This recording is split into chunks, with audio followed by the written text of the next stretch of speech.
അരികിൽ എപ്പോഴും നടക്കുന്ന മൂന്നാമൻ ആരാണ്? ഞാൻ എണ്ണുമ്പോൾ ഞാനും നീയും മാത്രമേ ഉള്ളൂ. ഞാൻ മുന്നോട്ട് നോക്കുമ്പോൾ നിങ്ങളുടെ അരികിൽ മറ്റൊരാൾ എപ്പോഴും നടക്കുന്നു. ഈ വരികൾ പ്രസിദ്ധമായിട്ടുള്ള ദ വേസ്റ്റ് ലാൻഡ് എന്ന കവിത, T.S. ഇലിയറ്റ് എന്ന കവിയുടെ കവിതയിൽ നിന്നുള്ളതാണ്. ഈ മൂന്നാമനെ കുറിച്ച് നമുക്ക് ചിന്തിക്കാം. നമുക്കറിയാം 9/11 എന്നുള്ള പ്രസിദ്ധമായിട്ടുള്ള വേൾഡ് ട്രേഡ് സെന്ററിനെ 2 പ്ലെയിനുകൾ കൊണ്ട് ഇടിച്ച് അതിനെ ഇല്ലാതാക്കിയ സംഭവം, വേൾഡ് ട്രേഡ് സെന്റർ അറ്റാക്ക്. ഈ സംഭവം നടക്കുമ്പോൾ അതിൻ്റെ 2ാമത്തെ ടവർ, അതായത് സൗത്ത് ടവറിലെ 74ാമത്തെ നിലയിൽ ജോലി ചെയ്തുകൊണ്ടിരുന്ന വ്യക്തിയാണ് റോൺ ഡി ഫ്രാൻസിസ്കോ എന്ന ഒരു ഫൈനാൻഷ്യൽ ട്രേഡർ. അദ്ദേഹം നോർത്ത് ടവറിൽ പ്ലെയിൻ ഇടിക്കുന്നത് കാണുന്നു. ഏതാനും നിമിഷങ്ങൾക്ക് ശേഷം അദ്ദേഹം ജോലി ചെയ്യുന്ന സൗത്ത് ടവറിലും അത്തരം ഒരു കൊളിഷൻ ഉണ്ടാകുന്നു. അദ്ദേഹം വർക്ക് ചെയ്യുന്ന 84ാമത്തെ നിലയുടെ താഴെയാണ് ഈ ഇടി നടക്കുന്നത്, പ്ലെയിൻ കൊണ്ട് ഇടിക്കുന്നത്. ആ ഇടി കൊള്ളുന്ന 79-80 നിലകളിലാണ് ആ ഇടി പ്രഹരമേൽക്കുന്നത്. അവിടെ വലിയ തീ ആളിപ്പടരുന്നു, കറുത്ത പുക ഉയരുന്നു. അപ്പോൾ റോൺ ഡി ഫ്രാൻസിസ്കോയ്ക്ക് രക്ഷപ്പെടണമെങ്കിൽ ഈ കത്തുന്ന 1, 2, 3 ഫ്ലോറിലൂടെ താഴോട്ടിറങ്ങി വേണം പോകാൻ. അതിനുവേണ്ടി അദ്ദേഹം ശ്രമിക്കുന്നു. ഏണിപ്പടികളിലൂടെ താഴോട്ടിറങ്ങുന്നു. അദ്ദേഹത്തോടൊപ്പം വേറെയും ആൾക്കാരുണ്ടായിരുന്നു. ആ സമയത്ത് കുറച്ചുപേർ താഴെ നിന്ന് മുകളിലേക്ക് വരുന്നു. അവരദ്ദേഹത്തെ നിരുത്സാഹപ്പെടുത്തുന്നു. താഴോട്ട് പോകാൻ വഴിയില്ല, അവിടെ വലിയ അഗ്നിബാധയാണ്, വലിയ പുക നിറഞ്ഞിരിക്കുന്നു. നമുക്ക് ഏറ്റവും മുകളിലത്തെ നിലയിൽ, എനിക്ക് തോന്നുന്നു 110ാമത്തെ നിലയിൽ പോയിട്ട് അവിടെ നിന്ന് ഹെലികോപ്റ്റർ വഴി രക്ഷപ്പെടാനുള്ള വഴി നോക്കാം. അങ്ങനെ ഇവര് തിരിച്ച് മുകളിലേക്ക് പോകുന്നു. മുകളിലേക്ക് പോകുമ്പോൾ വേറെ ഒരു സഹപ്രവർത്തകന്റെ വിളി കേട്ട് റോൺ ഡി ഫ്രാൻസിസ്കോ അദ്ദേഹത്തെ രക്ഷപ്പെടുത്തുന്നു. പിന്നീട് അദ്ദേഹത്തിനൊരു മനംമാറ്റം ഉണ്ടാകുന്നു. തൻ്റെ കുടുംബത്തെ കാണണമെന്നുള്ള അതീവമായിട്ടുള്ള ആഗ്രഹം ഉണ്ടായിട്ട് അദ്ദേഹം തിരിച്ച് താഴോട്ടിറങ്ങുന്നു. താഴോട്ടിറങ്ങുമ്പോൾ പുക കൂടിയിട്ട് അദ്ദേഹത്തിന് ശ്വസിക്കാൻ പറ്റുന്നില്ല. അദ്ദേഹം ഒരു ഫ്ലോറിൽ നോക്കുമ്പോൾ അവിടെ ആൾക്കാർ നിലത്ത് കിടക്കുകയാണ്. പുകയിൽ നിന്ന് രക്ഷപ്പെടാൻ വേണ്ടി നിലത്ത് കിടന്ന് ശ്വാസം കിട്ടാൻ ശ്രമിക്കുന്നു. ചിലർ അബോധാവസ്ഥയിലേക്ക് പോകുന്നു. ഇദ്ദേഹവും അവരോടൊപ്പം അവിടെ ഇരിക്കുന്നു, അവിടെ കിടക്കുന്നു. മരണം ഏതാനും നിമിഷത്തിനുള്ളിൽ വരും എന്നുള്ള ഒരു തീർച്ചപ്പാടിലേക്ക് അദ്ദേഹം എത്തുന്നു. അപ്പോഴാണ് ഇത് സംഭവിക്കുന്നത്. ഏതോ ഒരാൾ അദ്ദേഹത്തെ വന്ന് പേര് വിളിക്കുന്നു. റോൺ ഡി ഫ്രാൻസിസ്കോ, എഴുക്കൂ, നിങ്ങൾക്ക് സാധിക്കും, ഈ കെട്ടിടത്തിൽ നിന്ന് രക്ഷപ്പെടാൻ നിങ്ങളെ കൊണ്ടാവും, നിങ്ങൾ താഴോട്ട് പോകും. അദ്ദേഹം വളരെ ശക്തമായിട്ടുള്ള ഭാഷയിൽ ഇദ്ദേഹത്തെ പ്രോത്സാഹിപ്പിക്കുന്നു, അദ്ദേഹത്തെ ആനയിക്കുന്നു. വീണ്ടും ആ ഏണിപ്പടികളിലൂടെ താഴോട്ടിറക്കി കൊണ്ടുപോകുന്നു. അപ്പോൾ ഈ കത്തുന്ന ഫ്ലോർസിലൂടെയാണ് അദ്ദേഹം താഴോട്ടിറങ്ങുന്നത്. പുക വളരെ അധികം കൂടുതലാകുന്നു, അഗ്നിയുണ്ട്, അദ്ദേഹത്തിന് ചെറുതായിട്ട് പൊള്ളലേക്കുന്നു. എന്നാലും അദ്ദേഹത്തെ ഈ വ്യക്തിയുടെ പ്രോത്സാഹനത്താൽ ഇദ്ദേഹം ഓരോ പടി മുന്നോട്ട് വെച്ച് താഴേക്ക് ഇറങ്ങുന്നു. കുറച്ച് കഴിഞ്ഞപ്പോൾ ഈ കത്തുന്ന ഫ്ലോർസിൽ നിന്ന് താഴേക്ക് ഇറങ്ങുന്നു. അവിടെ പുക കുറയുന്നു, അഗ്നിയുമില്ല, എല്ലാം ക്ലിയറാണ്. അവിടെ രക്ഷാപ്രവർത്തകരെ അദ്ദേഹം കാണുന്നു. താഴേക്കുള്ള വഴി വളരെ ക്ലിയറാണ്. അപ്പോൾ ഇദ്ദേഹത്തെ ഈ കൂടെ നിന്ന് സഹായിച്ചിരുന്ന ഈ ഒരു വ്യക്തിയെ കാണാതാകുന്നു.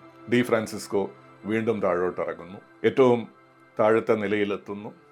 ഏതാണ്ട് ഈ അപകടം നടന്നതിന് 58 മിനിറ്റുകൾക്ക് ശേഷം, ഏതാണ്ട് 1 മണിക്കൂറിന് ശേഷം അദ്ദേഹം താഴത്തെ നിലയിലെത്തി ഒരു എക്സിറ്റ് വഴി രക്ഷപ്പെടുന്നു. അദ്ദേഹം വെളിയിൽ, ആ കെട്ടിടത്തിൻ്റെ വെളിയിൽ ഇറങ്ങിക്കഴിഞ്ഞപ്പോൾ 11 സെക്കൻഡിന് ശേഷം വലിയൊരു ശബ്ദത്തോടുകൂടി ഈ കെട്ടിടം നിലംപതിക്കുന്നു. ഈ കെട്ടിടത്തിൽ നിന്ന് രക്ഷപ്പെട്ട അവസാനത്തെ വ്യക്തിയാണ് റോൺ ഡി ഫ്രാൻസിസ്കോ. ഈ അക്രമകാരികളുടെ ഈ ആക്രമണത്തിന് മുകളിലുള്ള നിലകളിൽ നിന്ന്, ഈ പ്ലെയിൻ ഈ കെട്ടിടത്തെ കൊളൈഡ് ചെയ്തതിൻ്റെ മുകളിലെ നിലകളിൽ നിന്ന് രക്ഷപ്പെട്ട 4 വ്യക്തികളിൽ ഒരാളാണ് റോൺ ഡി ഫ്രാൻസിസ്കോ. പിന്നീട് അദ്ദേഹം അതിനെക്കുറിച്ച് അനുസ്മരിക്കുമ്പോൾ അദ്ദേഹം പറയുന്നു, എൻ്റെ ഒരു തുണയായിട്ട് വന്നതൊരു മാലാഖയാണ്, എൻ്റെ ഒരു ഗാർഡിയൻ ഏഞ്ചലാണ് എന്നെ രക്ഷപ്പെടുത്തിയത്. ഏറ്റവും പ്രയാസകരമായിട്ടുള്ള ആ നിലകളിലൂടെ എന്നെ കൈപിടിച്ചു കൊണ്ടുപോയത് ആ മാലാഖയാണ്. ആ മാലാഖ ഇല്ലായിരുന്നെങ്കിൽ ഞാൻ രക്ഷപ്പെടില്ലായിരുന്നു. ഇതുപോലെയുള്ള സംഭവം വേറെയും പലർക്കും ഉണ്ടായിട്ടുണ്ട്. വലിയ അപകടത്തിൽപ്പെട്ട് രക്ഷപ്പെടില്ല എന്നുള്ള വിശ്വാസം വരുന്ന അവസരങ്ങളിൽ ആരോ ഒരാൾ തുണയ്ക്കെത്തുന്നു. വലിയ പർവ്വതങ്ങൾ കയറുന്ന മൗണ്ടനിയേഴ്സിന് ആർട്ടിക് പോളുകൾ പോലുള്ള സ്ഥലങ്ങളിൽ പര്യടനം നടത്തുന്ന വ്യക്തികൾ ഏതെങ്കിലും രീതിയിൽ ഒറ്റപ്പെട്ട് കഴിഞ്ഞാൽ അവരോടൊപ്പം ആരോ ഒരാൾ എത്തുന്നു. ഏണസ്റ്റ് ഷക്കിൽട്ടൺ എന്നുള്ള ഒരു ആർട്ടിക് എക്സ്പ്ലോറർ, അദ്ദേഹത്തിനാണ് ഈ ഒരു പ്രതിഭാസമുള്ളതായിട്ട് ലോകശ്രദ്ധയിൽ വളരെ വ്യാപകമായിട്ട് പരക്കുന്നത്. അദ്ദേഹവും അദ്ദേഹത്തിൻ്റെ ഒരു ചെറിയ സംഘവും ഏതാണ്ട് 3 ദിവസം വഴിതെറ്റി ആർട്ടിക് പോളിലൂടെ നടന്നു. അവര് സാധാരണഗതിയിൽ ഒരു മരണപ്പെട്ടു പോകേണ്ടതാണ്. അതിശൈത്യവും യാതൊരു രീതിയിൽ വഴി കാണാത്തതുമായിട്ടുള്ള അവസ്ഥയിൽ, ഭക്ഷണം കിട്ടാതെ തണുപ്പ് മൂലം മരിക്കേണ്ട ഒരവസ്ഥയിൽ ഈ ഒരു ചെറിയ സംഘം 3 പേരോടൊപ്പം 4-മൻ പ്രത്യക്ഷപ്പെടുന്നു. അവരെ പ്രോത്സാഹിപ്പിക്കുന്നു. അവരെ 3 ദിവസത്തിന് ശേഷം ശരിയായിട്ടുള്ള ദിശയിലൂടെ രക്ഷപ്പെടുത്തുന്നു. ഈ പ്രതിഭാസങ്ങൾ പലർക്കും ഉണ്ടായിട്ടുണ്ട്. അപകടത്തിലായിട്ടുള്ള വൈമാനിക പൈലറ്റുകൾക്ക്, അസ്ട്രോനോട്ടുകൾക്ക്, മൗണ്ടനിയേഴ്സിന്, എക്സ്പ്ലോറേഴ്സിന്, സമുദ്രത്തിൻ്റെ അടിയിൽ പര്യടനം നടത്തുന്നവര്, ഇവർക്കെല്ലാം ഇത്തരം അനുഭവങ്ങൾ ഉണ്ടായിട്ടുണ്ട്. ഇവർക്ക് വലിയ പ്രയാസമുണ്ടാകുമ്പോൾ ഒരു വ്യക്തി വന്ന് ഇവരെ രക്ഷിക്കുന്നു. ഇതിനെ തേർഡ് മാൻ ഫാക്ടർ എന്ന ഒരു തലക്കെട്ടോടുകൂടി ഒരു പുസ്തകം പുറത്തിറങ്ങിയിട്ടുണ്ട്. തേർഡ് മാൻ ഫിനോമിന അല്ലെങ്കിൽ തേർഡ് മാൻ ഫാക്ടർ എന്നാണ് ഇത് അറിയപ്പെടുന്നത്. ഇത് ഒരു പക്ഷേ ഒരു ഗോസ്റ്റ്ലി പ്രസൻസ് ആവാം, ഒരു ഗാർഡിയൻ ഏഞ്ചൽ ആവാം, ഒരു മാലാഖയാവാം, എന്തുമാകാം. പക്ഷെ നമുക്കിതിൻ്റെ ശാസ്ത്രീയമായിട്ടുള്ള നാച്ചുറലിസ്റ്റിക് ഒരു വിശദീകരണത്തിലേക്ക് കൂടി പോകാം. ഇന്ന് വ്യാപകമായിട്ട് വരുന്ന പഠനങ്ങൾ മനുഷ്യ മനസ്സിൻ്റെ വിഘടനത്തിനെ കുറിച്ചാണ്. ഡിസോസിയേഷൻ എന്ന് പറയും. നമ്മൾ ധരിക്കുന്നത് നമ്മുടെ പേഴ്സണാലിറ്റി ഇൻ്റഗ്രേറ്റഡ് ആയിട്ടുള്ള, ഏകീകൃതമായിട്ടുള്ള ഒന്നാണ് എന്ന് പലപ്പോഴും നമ്മൾ ധരിക്കുന്നുണ്ട്. എന്നാൽ പല സന്ദർഭങ്ങളിലും ഇത്തരത്തിൽ അപകടങ്ങളിൽ പെടുമ്പോൾ, നമുക്ക് വേറൊരു രീതിയിലും രക്ഷപ്പെടാൻ പറ്റാത്ത അവസ്ഥ ഉണ്ടാകുമ്പോൾ നമ്മുടെ ഏകീകൃതമായിട്ടുള്ള ബോധം 2ആയിട്ട് വിഘടിക്കുന്നു. ഇത് പലപ്പോഴും കാണുന്നത് പല ട്രോമാറ്റിക് സിറ്റുവേഷൻസിലൂടെ നമ്മൾ കടന്നു പോകുമ്പോഴാണ്. നമ്മുടെ ഒരു നാച്ചുറൽ ബയോളജിക്കൽ മെക്കാനിസം എന്ന് പറയുന്നത് ഫൈറ്റ് ഓർ ഫ്ലൈറ്റ് ആണ്. ഒന്നിൽ പ്രതിരോധിക്കുക അല്ലെങ്കിൽ ഓടി രക്ഷപ്പെടുക. പല സന്ദർഭങ്ങളിലും ഇത് രണ്ടും സാധ്യമല്ലാതെ വരും. നമുക്ക് പ്രതിരോധിക്കാൻ പറ്റില്ല, ഫൈറ്റ് ചെയ്യാൻ പറ്റുന്നില്ല, നമുക്ക് ഓടി രക്ഷപ്പെടാൻ പറ്റുന്നില്ല. ഫ്ലൈറ്റും അസാധ്യമാകുമ്പോൾ നമുക്ക് തുണയ്ക്കെത്തുന്നത് 3-മനാണ്. അതാണ് ഡിസോസിയേഷൻ. നമ്മുടെ തന്നെ വ്യക്തിത്വം നമ്മളിൽ നിന്ന് മാറി വേറൊരു രൂപം പ്രാപിക്കുന്നു. നമ്മുടെ തന്നെ ഒരു ഭാഗം നമ്മളിൽ നിന്ന് മാറുന്നു. ബലാത്സംഗം പോലുള്ള കേസുകളിൽ, കിഡ്നാപ്പിംഗ് കേസുകളിൽ എല്ലാം വലിയ മറവിയായിട്ട് ചിലപ്പോൾ ഈ ഡിസോസിയേഷൻ വരുന്നു. നമ്മൾക്കല്ല ഇത് സംഭവിക്കുന്നത് എന്നുള്ള ഒരു തോന്നൽ പലപ്പോഴും വരുന്നു. ഇതിനെ കുറിച്ച് ഒരുപാട് പഠനങ്ങൾ വന്നിട്ടുണ്ട്. എന്നാൽ ഈ തരം ഡിസോസിയേഷൻ ഒരു തരത്തിലുള്ള മാനസിക രോഗമായിട്ടും നമുക്ക് കാണാൻ സാധിക്കും. അത് അതിൻ്റെ മറ്റൊരു എക്സ്ട്രീമാണ്. സ്പ്ലിറ്റ് പേഴ്സണാലിറ്റി ഡിസോർഡർ എന്ന് പറയുന്ന അവസ്ഥ, അല്ലെങ്കിൽ അതിനെ ഇന്ന് ടെക്നിക്കലായിട്ട് പറയുന്നത് ഡിസോസിയേറ്റീവ് ഐഡന്റിറ്റി ഡിസോർഡർ എന്നാണ്. ഇത്തരം DID എന്ന് പറയുന്ന പേഷ്യൻസ് മൾട്ടിപ്പിൾ പേഴ്സണാലിറ്റി ഡിസോർഡർ പോലെ തന്നെ പല പ്രകൃതങ്ങളും സ്വീകരിക്കുന്നു. ചിലപ്പോൾ ശാന്തനായിരിക്കും, ചിലപ്പോൾ അക്രമോത്സുകനായിട്ടുള്ള വ്യക്തിയാകുന്നു, ചിലപ്പോൾ വലിയ ഒരു പണ്ഡിതനാകുന്നു, ചിലപ്പോൾ ഒരു അറിവുമില്ലാത്ത ഒരു സാധാരണക്കാരനാകുന്നു. അങ്ങനെ ഒരു വ്യക്തിയിൽ ഒന്നിൽ കൂടുതൽ വ്യക്തിത്വങ്ങൾ, പലപ്പോഴും 100 കണക്കിന് വ്യക്തിത്വങ്ങൾ പോലും വളരെ ചുരുങ്ങിയ ചില എക്സാമ്പിളുകളിൽ നമുക്ക് കാണാൻ സാധിക്കും. ഇത് മനസ്സുണ്ടാക്കുന്ന ഒരു തോന്നലല്ല, ഇതൊരു ഹാലൂസിനേഷൻ ആണ് എന്നൊക്കെ പൊതുവെ ലിറ്ററേച്ചറിൽ കാണാൻ സാധിക്കും. നമുക്കുണ്ടാകുന്ന ഒരു ഹാലൂസിനേഷനാണ്. ബ്രെയിനിന്റെ ഏതോ ഒരു വശത്ത് നടക്കുന്ന ഒരു തകരാറ് മൂലമാണ് ഇതുണ്ടാകുന്നത് എന്നൊക്കെ നമുക്ക് ഇതിനെക്കുറിച്ച് വിശദീകരണങ്ങളുണ്ടെങ്കിലും ഇത് അങ്ങനെ വെറും ഒരു തോന്നലല്ല എന്നുള്ളതും DID പേഷ്യൻസിൽ നടത്തിയ പഠനങ്ങൾ തെളിയിക്കുന്നു. ജർമ്മനിയിൽ ഒരു സ്ത്രീ 20 വർഷമായിട്ട് അവരുടെ കാഴ്ച നഷ്ടപ്പെട്ട് ഈ കാഴ്ചയ്ക്ക് വേണ്ടി പല ട്രീറ്റ്മെന്റുകളും നടത്തുന്നു. അപ്പോൾ നോക്കുമ്പോൾ അവരുടെ കണ്ണിന് തകരാറില്ല, കണ്ണിൽ നിന്ന് ബ്രെയിനിലേക്ക് കണക്ട് ചെയ്യുന്ന ഒപ്റ്റിക് നെർവ്സിന് ഒരു പ്രശ്നവുമില്ല, കാഴ്ചയുടെ ഡേറ്റ പ്രോസസ് ചെയ്യുന്ന ബ്രെയിനിന്റെ ഭാഗങ്ങളിൽ ഒരു തകരാറുമില്ല, ഒരു തരത്തിലുള്ള തകരാറും ഫിസിക്കലായിട്ട് ഇവരിൽ കാണാൻ സാധിക്കുന്നില്ല. പക്ഷേ ഇവർക്ക് കാഴ്ചയില്ല എന്നുള്ളത് ഡോക്ടേഴ്സ് തീർച്ചപ്പെടുത്തുന്നു. ഇവർ കള്ളം പറയുന്നതല്ല. ഇവരെ ഒരു ബ്രെയിൻ സ്കാനിങ്ങിന് വിധേയമാക്കും. ബ്രെയിൻ സ്കാനിങ്ങിന് വിധേയമാക്കുമ്പോൾ നോക്കുമ്പോൾ ഇവരുടെ കാഴ്ച നൽകുന്ന ബ്രെയിനിൻ്റെ ഭാഗങ്ങൾ നിർവീര്യമാണ്. അവിടെ ഒരു തരത്തിലുള്ള തകരാറുമില്ല, പക്ഷെ ആ പ്രദേശം വർക്ക് ചെയ്യുന്നില്ല.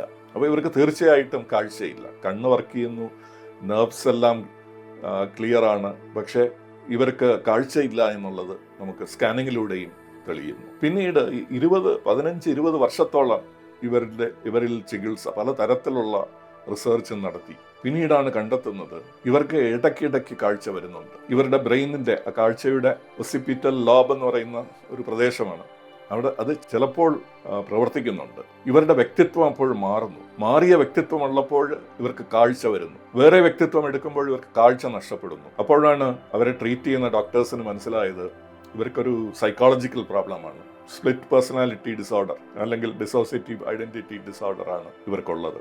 ഇവർക്ക് പല വ്യക്തിത്വങ്ങളുമുണ്ട്. ഇവരിൽ പല വ്യക്തിത്വങ്ങൾക്കും കാഴ്ചയില്ല, ചില വ്യക്തിത്വങ്ങൾക്ക് കാഴ്ചയുണ്ട്. ഏത് വ്യക്തിത്വമാണ് അവരിൽ ഉള്ളത് അതനുസരിച്ച് അവരുടെ വിഷ്വൽ അപ്പാരറ്റസ് ഫങ്ഷൻ ചെയ്യുന്നു എന്നുള്ളതാണ് ഇത് കാണിക്കുന്നത്. അപ്പോൾ ഇത് ഒരാള് ഹാലൂസിനേറ്റ് ചെയ്യുന്നതോ കള്ളം പറയുന്നതോ അല്ല, ഇത് യാഥാർത്ഥ്യമായിട്ട് നിലനിൽക്കുന്ന ഒരവസ്ഥയാണ് ഡിസോസിയേഷൻ എന്നുള്ളത്.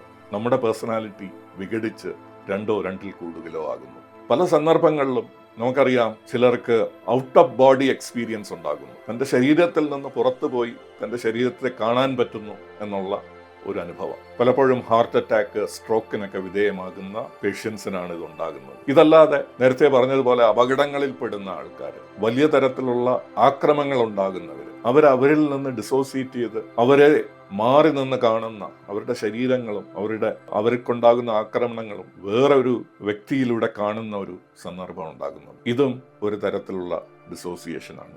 ഈ വിഘടനം അല്ലെങ്കിൽ ഡിസോസിയേഷൻ ഒരു സാധാരണ കാര്യമാണ്. ഞാൻ ഈ സംസാരിക്കുന്നു, നിങ്ങളിത് കേൾക്കുന്നു, പലപ്പോഴും നിങ്ങളുടെ മനസ്സ് വേറെ എവിടെയോ പോകുന്നു. ഡേ ഡ്രീമിംഗ് എന്ന് പറയും. നാളെ കൊടുക്കാനുള്ള ഇലക്ട്രിസിറ്റി ബില്ല് അല്ലെങ്കിൽ നാളെ കാണാനുള്ള ആളിനെ കുറിച്ച് ഓർമ്മിക്കണം എന്നുള്ള ചിന്തകൾ നിങ്ങളിൽ ഉണ്ടാകുന്നു. അപ്പോൾ ഞാൻ പറയുന്നത് നിങ്ങൾ പകുതി ശ്രദ്ധിക്കുന്നു, പകുതി നിങ്ങളുടെ മനസ്സ് മറ്റൊന്നിലാണ്. ഇതും ഒരു തരത്തിലുള്ള ഡിസോസിയേഷനാണ്. ഇപ്പോൾ നിങ്ങൾ ചിന്തിക്കുന്ന ഒരു കാര്യം, അനുഭവിക്കുന്ന ഒരു കാര്യം ഒരു 3 മിനിറ്റ് കഴിയുമ്പോൾ നിങ്ങൾ പൂർണ്ണമായിട്ട് മറന്നുപോകുന്നു. പിന്നീട് ദിവസം അവസാനിക്കുമ്പോൾ നിങ്ങൾക്കത് തെളിഞ്ഞ ബോധത്തിൽ തിരിച്ചു വരുന്നു. ഫർഗെറ്റ്ഫുൾനെസ്, മറവി, അതും ഒരു ഡിസോസിയേഷനാണ്. ഇത്തരത്തിൽ ഇത് നമ്മുടെ ഒരു സ്വാഭാവിക പ്രക്രിയയുടെ ഭാഗമാണ് ഡിസോസിയേഷൻ. ഈ ഡിസോസിയേഷൻ നമ്മളെ പലതരത്തിൽ സമൂഹത്തിൽ പ്രവർത്തിക്കാനും പ്രതികരിക്കാനും നമ്മളെ സഹായിക്കുന്നു. എവിടെയാണോ അനുകമ്പ വേണ്ടത്, എവിടെയാണോ വളരെ സെൽഫ് സെൻറ്റേർഡ് ആയിട്ടുള്ള ആക്ഷൻ വേണ്ടത്, ഈ അവസരങ്ങളിലെല്ലാം ഡിസോസിയേഷൻ ഉണ്ടാകുകയും ഇല്ലാതാകുകയും ചെയ്യും. ഈ ഡിസോസിയേഷൻ എന്നുള്ളതിനെ കുറിച്ച് ഇന്ന് ഒരുപാട് പഠനങ്ങൾ വരുന്നുണ്ട്. ഇത് ബ്രെയിനിന്റെ വെറും ഒരു തകരാറ് മാത്രമല്ല. അങ്ങനെ ഒരു തകരാറാണ് ബ്രെയിനിന്റെ ചില ഏരിയാസിൽ വരുന്ന ചില തകരാറുകൾ മൂലമോ അല്ലെങ്കിൽ ചില കെമിക്കൽസിന്റെ ഇൻബാലൻസ് മൂലമാണോ ഇത് വരുന്നത് എന്നൊക്കെ അവകാശപ്പെടുന്ന പഠനങ്ങളുമുണ്ട്. പക്ഷെ നമുക്ക് റോൺ ടി ഫ്രാൻസിസ്കോയുടെ അനുഭവം പോലെ ഏതാണ്ട് ചുരുങ്ങിയ സമയത്തിലാണ് അദ്ദേഹത്തിന് ഒരു മൂന്നാമനെ കാണുന്നത്. അത് വരുമ്പോൾ പെട്ടെന്ന് അദ്ദേഹം വളരെ അനുഭവിക്കുന്ന ഒരു അവസരത്തിൽ ഇദ്ദേഹം എത്തുന്നു. ആ പ്രയാസം തീരുമ്പോൾ പെട്ടെന്ന് ആൾ അപ്രത്യക്ഷമാവുന്നു. അപ്പോൾ അത് ബ്രെയിനിന്റെ ഒരു ഡാമേജ് കൊണ്ടല്ല, ഏതെങ്കിലും കെമിക്കൽ ഇംബാലൻസ് കൊണ്ടുമല്ല, ഇത്തരത്തിൽ ഒരു പ്രത്യേക പാറ്റേൺ ഇത് സ്വീകരിക്കുന്നത്. ഈ 3rd പേഴ്സൺ സിൻഡ്രോം കണ്ടിട്ടുള്ള എല്ലാ വ്യക്തികൾക്കും പ്രയാസം അനുഭവിക്കുമ്പോൾ മാത്രമേ ഈ മൂന്നാമൻ പ്രത്യക്ഷപ്പെടുകയുള്ളൂ. ഒരു പ്രസിദ്ധനായിട്ടുള്ള മൗണ്ടനിയർ, അദ്ദേഹം ഒരു മഞ്ഞുമല കയറുമ്പോൾ വലിയൊരു അവലാൻഷ് ഉണ്ടാക്കിയിട്ട് മഞ്ഞിന്റെ വലിയൊരു ഒഴുക്കുണ്ടാക്കി ഇയാളെ വളരെ ദൂരത്തിൽ കൊണ്ട് തെറിപ്പിച്ചിടുന്നു. ഇദ്ദേഹത്തിന്റെ ശരീരത്തിലെ പല അസ്ഥികളും ഒടിഞ്ഞു പോകുന്നു, രക്തം വാർന്നൊഴിക്കുന്നു. ആ ഒരു സന്ദർഭത്തിൽ ഇദ്ദേഹത്തിൻ്റെ അടുത്ത് മൂന്നാമൻ എത്തുന്നു. ഇദ്ദേഹത്തെ പ്രോത്സാഹിപ്പിച്ച് വളരെ പ്രയാസപ്പെട്ട് ഏതാണ്ട് 1.5 കിലോമീറ്റർ മണിക്കൂറുകൾ കൊണ്ട് ഇഴഞ്ഞും മുന്തി നടന്നും ഇദ്ദേഹത്തിൻ്റെ ബേസ് ക്യാമ്പിലേക്ക് എത്തുന്നു. അവിടെ അദ്ദേഹം വേറെ ആൾക്കാരുടെ ശബ്ദം കേൾക്കുന്നു. ആ ആൾക്കാരുടെ ശബ്ദം കേൾക്കുമ്പോൾ മൂന്നാമൻ അപ്രത്യക്ഷമാവുന്നു. ആ പ്രസൻസ് ഇല്ലാതായിരുന്നു. അപ്പോൾ ഇതൊരു ബ്രെയിൻ ഡാമേജ് അല്ല, ഇത് നമ്മുടെ മനസ്സിൻ്റെ അല്ലെങ്കിൽ നമ്മുടെ ബോധത്തിൽ ഉള്ള ഒരു പ്രക്രിയയാണ്. നമ്മുടെ ബോധത്തിൽ എപ്പോഴും സംഭവിക്കാൻ സാധ്യതയുള്ള പ്രക്രിയയാണ്. ഇതിന് കോറിലേറ്റ് ചെയ്തുകൊണ്ട് ബ്രെയിൻ ഫങ്ഷൻസിലെ വ്യതിയാനങ്ങൾ ഉണ്ടാകുമായിരിക്കും. അത് നമുക്ക് സ്കാനിങ്ങിലൂടെ കാണാനും സാധിക്കുമായിരിക്കും. പക്ഷേ ഇത് അടിസ്ഥാനപരമായിട്ട് ഒരു ബോധപ്രക്രിയയാണ്. ഇതിനു മുമ്പ് ഈ പ്ലാറ്റ്ഫോമിൽ നമ്മൾ ശാസ്ത്രം ഇന്നും ഉത്തരം തേടുന്ന പല പ്രധാനപ്പെട്ട ചോദ്യങ്ങളെക്കുറിച്ച് നമ്മൾ സംസാരിക്കുകയുണ്ടായി. ഡാർക്ക് മാറ്റർ, ഡാർക്ക് എനർജി തുടങ്ങിയവ. അതിൽ ആ ലിസ്റ്റിൽ മുമ്പിൽ നിൽക്കുന്ന ഒരു ചോദ്യമാണ് നമ്മുടെ ബോധം എന്താണ് എന്നുള്ളത്. ഇന്നും ഉത്തരം തേടിക്കൊണ്ടിരിക്കുന്ന ഒരു ചോദ്യമാണ്. ആ ചോദ്യത്തിൻ്റെ ഉത്തരം കിട്ടുന്നതിൽ വലിയ ഒരു പങ്ക് വഹിക്കുന്ന കാര്യമാണ് ഈ ഡിസോസിയേഷൻ അല്ലെങ്കിൽ വിഘടനത്തെക്കുറിച്ചുള്ള തിരിച്ചറിവ്. ഈ ഒരു വിഘടനം എന്നുള്ള പ്രക്രിയയിൽ നിന്ന് തുടങ്ങി നമുക്ക് ബോധം എങ്ങനെ നമുക്ക് മനസ്സിലാക്കാം, ഇന്നത്തെ ആധുനിക ശാസ്ത്രത്തിൻ്റെ വെളിച്ചത്തിൽ നമുക്ക് എങ്ങനെ മനസ്സിലാക്കാം എന്നുള്ളതിനെക്കുറിച്ച് ഇനിയും വരുന്ന ദിവസങ്ങളിൽ കൂടുതൽ ചിന്തിക്കാം.